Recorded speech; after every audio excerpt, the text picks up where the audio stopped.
শিশুকে শান্ত রাখার 5টি উপায়। নিজের সন্তানের সামনে শান্ত থাকুন, এতে বাচ্চা চুপ হয়ে যাবে এবং আপনার কথা শুনবে। সন্তানের জেদ কমাতে তার সঙ্গে খেলাধুলা করার সবচেয়ে ভালো উপায়। আপনি যদি তার সাথে খেলেন তাহলে সে আরও বেশি উৎসাহ পাবে, যেমন বোর্ড গেম, মোল্ডিং ক্লে ইত্যাদি।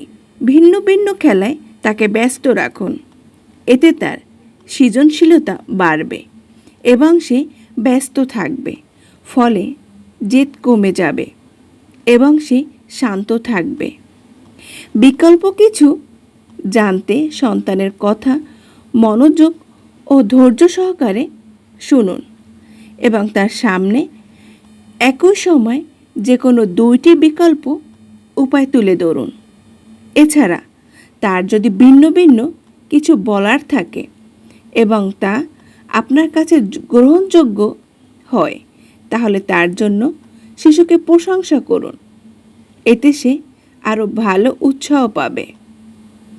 শিশুকে শান্ত রাখতে সুরকেও কেউ বেছে নিতে পারেন, কারণ শিশুরা সুর বা গানকে খুব ভালোভাবে গ্রহণ করে।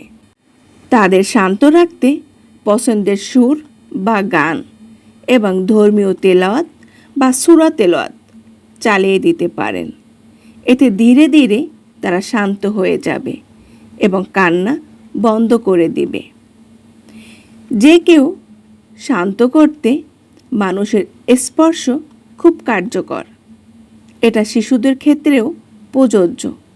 জড়িয়ে ধরা বা আদর করা মানসিকভাবে শান্ত করতে সাহায্য করে। এতে শিশুদের মানসিক অবস্থাও স্থির হয়। তাই শিশুকে শান্ত করতে তাকে জড়িয়ে ধরুন।